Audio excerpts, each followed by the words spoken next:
How close is Burrow to being in that elite class of QBs with Mahomes? Well, he ain't close to being the Mahomes class. I think he's a very good Okay. Getting no advertising on me. Yeah. Yeah, they don't pay you a nickel. Everybody else does, right? You know what I'm saying? I can't get no advertising, $3 off me. Yeah, right. Skip, Joe Burrow is fabulous. He's young. He's up and coming. I love what I'm seeing for this kid. The kid is better than I thought he would be, poised beyond his years. But he's not in Mahomes boy class. Skip, Mahomes is off to the best start of anybody in their career. First 4 years, Skip. He's one win away from his third Super Bowl in 4 years. He's an MVP, Super Bowl MVP. He's 50-13 in his career, 8-2 in playoffs, all at the age of 26. You do realize Joe Burrow is only a year younger than Patrick Mahomes. Mm-hmm.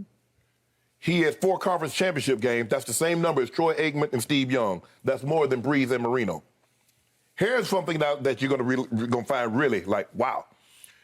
Joe Burrow and Patrick Mahomes have the same number of regular season losses, 13. The difference is Patrick Mahomes has 50 wins, Joe Burrow has 12. One guy is 50-13, the other guy is 12-13. And you know what you were saying, Skip? Ooh, Patrick Mahomes is really turning the ball over. He's a turnover machine. Joe Burrow had more interceptions this season than Patrick Mahomes. Joe Burrow he's there, but he ain't Mahomes boy. Mahomes boy is on a stage. Oh, he's by himself. He's right here by himself. The throws that he can make, the arm angles in which he can throw the ball, the platforms in which he can throw the ball from. Skip, did you know? Let me see, make sure I got this right, Skip. I got to pull this up right quick. Because the Chiefs are 3-1 in playoffs with Patrick Mahomes when the in-game win probability dips below 5%. He's 3-1.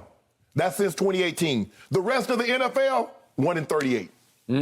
So when all hope is lost, oh my goodness, we done. Whew. Call it. Hey, call it. My homeboys, I got this. I got this. Joe Burrow, there's a lot of guys, Burrow and Herbert, but that guy, 15 is Kel's calling, with that red, he on the level by himself, Skip. Ain't nobody there with him. Joe Burrow is good. He ain't that. Yeah. The Hall of Famer Shannon Sharpe sitting across from me picked the Kansas City Chiefs to win it all this year, but bailed on the bandwagon sometime like a third of the way into the season because you saw some struggle in their quarterback and their defense. That defense still got me concerned. Yep. But the quarterback was struggling. He was, I'm not going to say he was declining, he was just in a slump, if we can go Dak Prescott. He just wasn't right. Right. He was starting to fall off a little bit because he was trying to do too many things. He was trying to be a living Harlem Globetrotter of the National Football League, too many behind the back, between the legs type passes. And it wasn't working. And I watched my team go up there with my defense and hold him to 19 points at home, and it should have been enough for us to win that game, and we scored 9. Because my quarterback had it 12 times and scored 3 field goals. Way to go. Dak Prescott gonna beat Patrick Mahomes. In what lifetime? Shannon Sharpe, I'm here to tell you, you are missing the boat on Joe Burrow. No.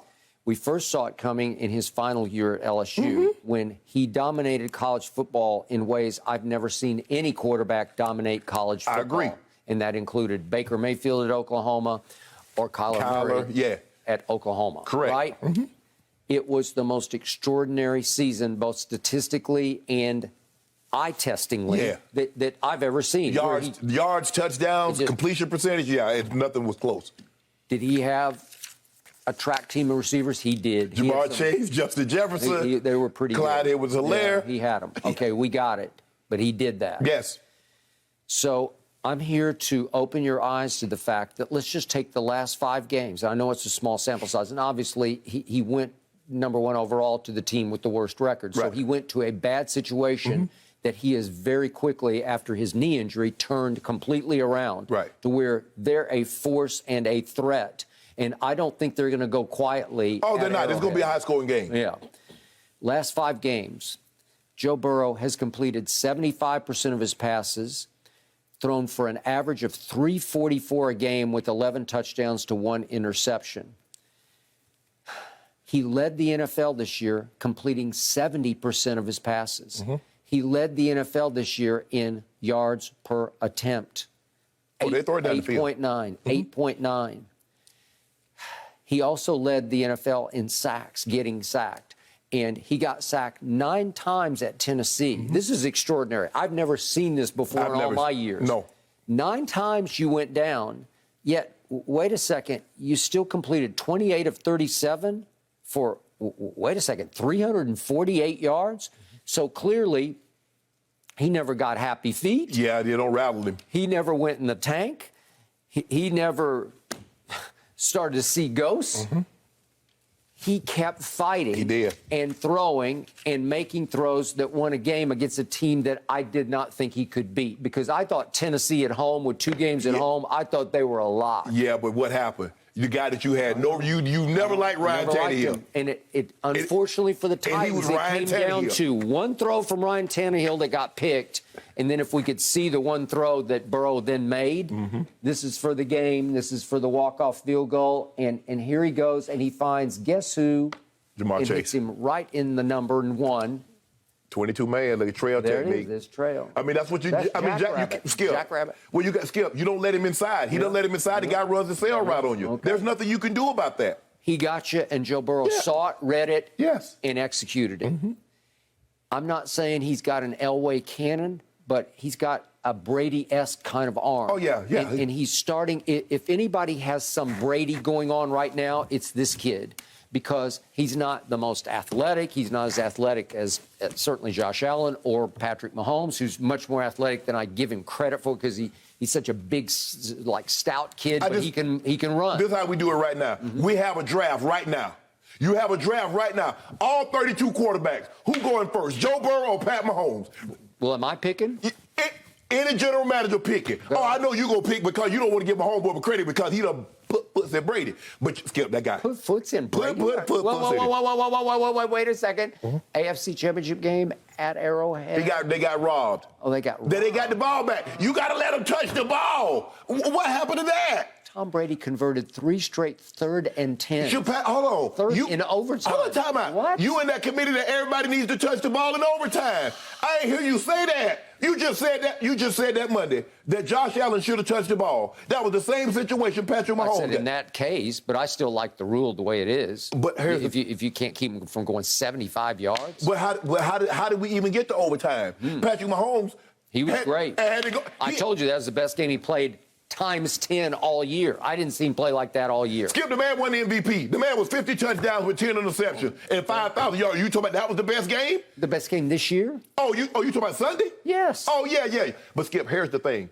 He had to learn that everybody plays him one way. They play shell coverage 2, make you take your time, get down the field. And this was really the first time that he said, you know what? A turnover dooms us. A turnover gets us because it gives Buffalo an extra possession. And we're not going to be able to make this up. Okay. So he understood that. Skip, I'm not saying Joe Burrow is legit. That's what Skip, remember we talked about it Monday. This up-and-comer Burrow and him and Herbert. All these young guys coming up. Josh Allen, Lamar Jackson, Kyler Murray. But that's the kingdom. That's the big dog. Shannon Sharpe. It's just about a month ago that Kansas City went to Cincinnati. Yes. And Joe Burrow went 30 of 39 for 446. 446, 4 touchdowns, no picks. Fairly recently, your Ravens, and I know they were having some problems, and they finally fired Wink Martindale. Yes. But they went to Cincinnati, and they watched him throw for 525 and 4 touchdowns and no interceptions.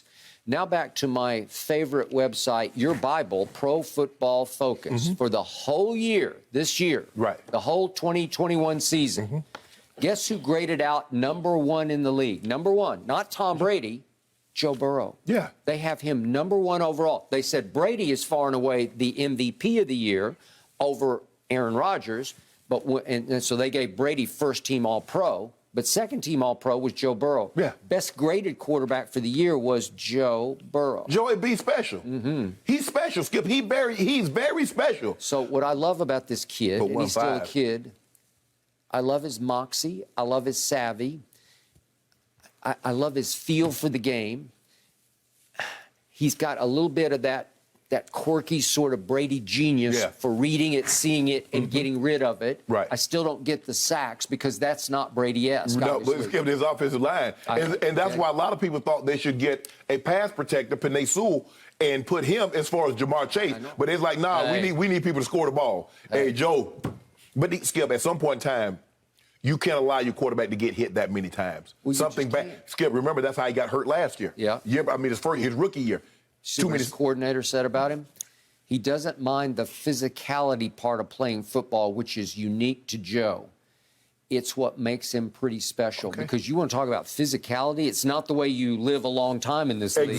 But still, to be able to get knocked down 9 times and keep getting up and beat Tennessee at Tennessee is pretty special. He's special.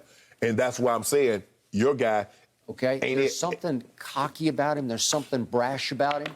He's saying that, hey, I know Arrowhead's loud. You know Arrowhead's loud. Yes, very. But he's saying, I played in the SEC, and those stadiums are at least as loud as Arrowhead. Yeah, you're right. He's right about Alabama, that. Georgia, absolutely. Okay. Yes. 80,000 screaming, 90,000, yes. But Skip, the one thing that he didn't have to go up against in those stadiums is Pat Mahomes. My homeboy, legit. He is. Well, I watched Mahomes a lot in college, and I didn't really see this. I watched him one night against Baker Mayfield, and you saw him throw for 800 yards, though, right? And so did Baker, and Baker won the game. Nah, Joe Mixon ran for 200. The other guy ran for 200, but Pat Mahomes by himself. What guy from Texas Tech played in the NFL that played with my homeboy? I know a lot of guys with Joe Burrow that played in it, that's playing on Sunday. They got one that's going to win Rookie of the Year. Jamar Chase is going to win Rookie of the Year. Thanks you to can Joe Burrow. You can make a case that Justin Jefferson could have won it last year. I just have a feeling right here, right now, I'll go on the record, that long-term Joe Burrow will wind up a little more special than Patrick Mahomes. Man, Skip, you crazy. Now stop it. That's interesting. Hold on. I'm starting it. He's going to be more special than Patrick Mahomes. Let's let this play out and see where it goes, right? Yeah. Thank you for watching. You can subscribe here to get the latest from the show, and be sure to check out more of the best clips from Undisputed, or go watch a few other segments from our other shows on FS1.